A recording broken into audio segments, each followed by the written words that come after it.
Yo, what's up guys? James Carter TV, and it is time for the wide receivers edition of my 2014-15 NFL season preview videos. We've done quarterbacks, we've done running backs, time for the wide receivers. But before I get into the wide receivers, if you have not yet joined the James Carter TV Picks Challenge, the link is once again down in the description box. Pick NFL games against me, and let's see who's better at picking games, you or me. Now, let's get into the top 10 wide receivers. Now, this was a tough one to do. I'm putting this together.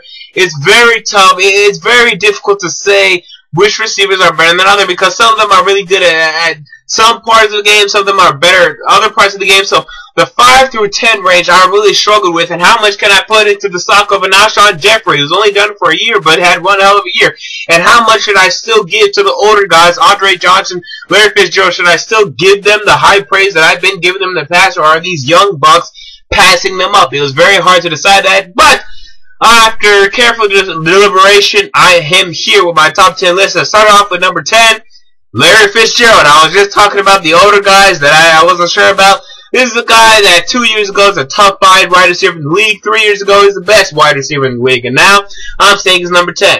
And it's because his stats have just depleted. They're depleted, excuse me. They've fallen off the map. He didn't even get 1,000-yard season this season. All of you who hate and think ill of Kendall Wright, even Kendall Wright got 1,000 yards last season. Larry Fitzgerald only 946.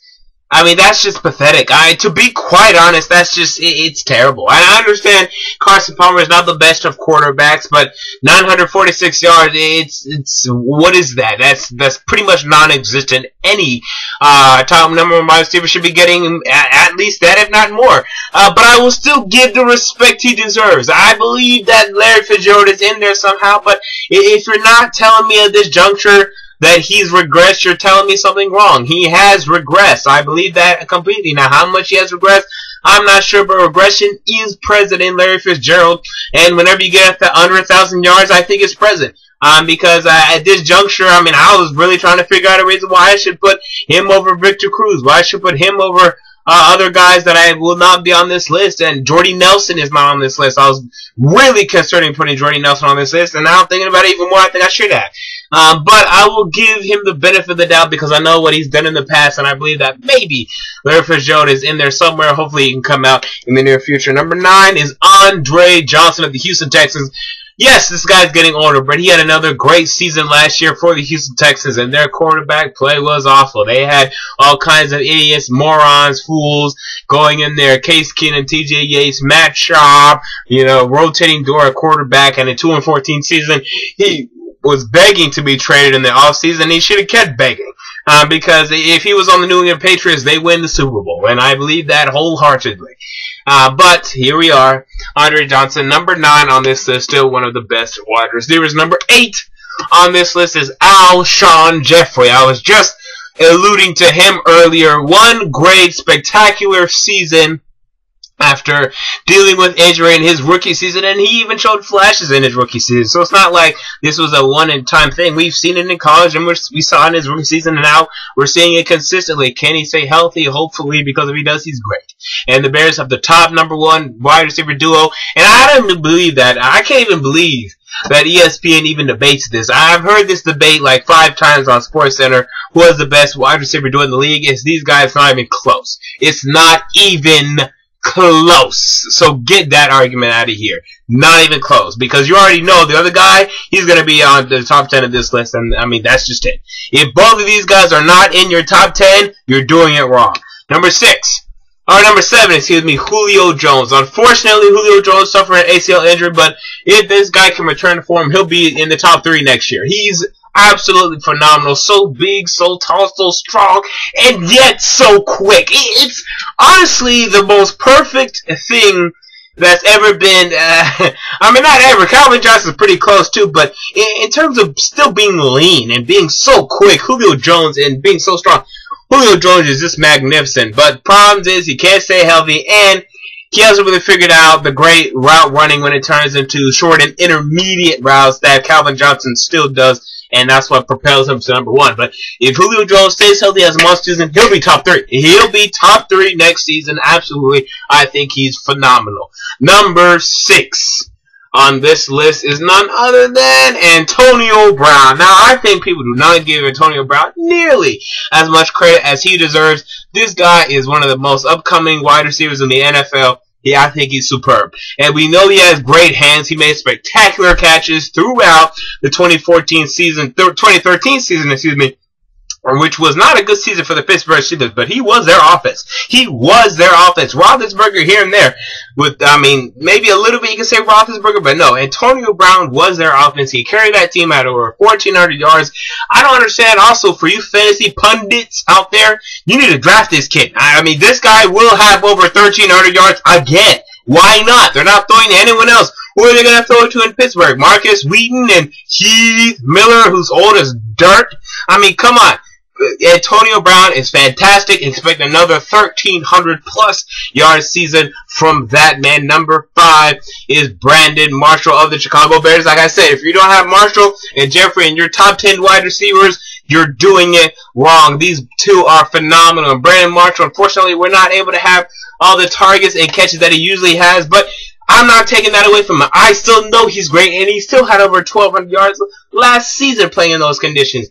Brandon Marshall, another guy that you look at, he has a full package, except he's just not as great physically as, Julio Jones, as a Calvin Johnson, as a Adrian Green. I haven't said those names yet, but he does everything else right. Great route runner, great hands, great knowledge of the game. Number 5 on this list. Number 4 is Demaryius Thomas. This guy, another great prototype body-wise. This guy's fast, and we don't need to even get into that. He's fast, and he does the one thing better than any of these guys on this list. He has the best screen game of any of these guys on this list, with Antonio Brown being a close second now. But Demaryius Thomas wins it completely. He can take a screen pass and go 80 yards. And I'm not talking about Tim Tebow. I'm talking, and that wasn't even a screen route. I'm talking about he did this all season with Peyton Manning. He did it week 1. Week 1 of the 2013 NFL season, he did this.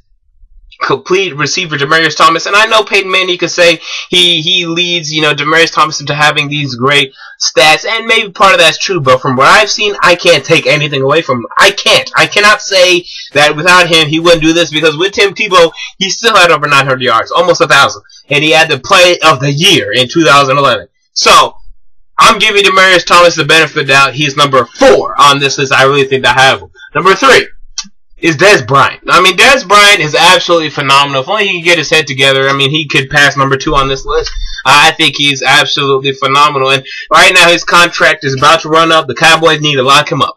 Even though I don't believe Tony Romo will be there much longer, even though I don't believe Jason Garrett will be there much longer, if they're going to draft another quarterback, and I believe wholeheartedly that they will, very soon, you want Dez Bryant to be there. Because Dez Bryant will single-handedly develop a quarterback. Let's say these guys draft a Brett Hundley next year, or even the year after that, they get Christian Hackenberg. Those quarterbacks would benefit greatly from having a Dez Bryant to throw to. Yes, he has those occasional outbursts, but I think he's just emotional. He's an emotional wide receiver, and with winning, that will calm down. But all the great wide receivers in the NFL has always been emotional. Jerry Rice was more of the, and even him would talk a lot of smack too. But look at the Randy Moss, the Terrell Owens. Yeah, they talked a lot of smack. They were really emotional, but hey, they were great. So if you're telling me I can draft Randy Moss, I can get a Terrell Owens, give me Dez Bryant, because I'll take that any day of the week. And I know the St. Louis Rams would too.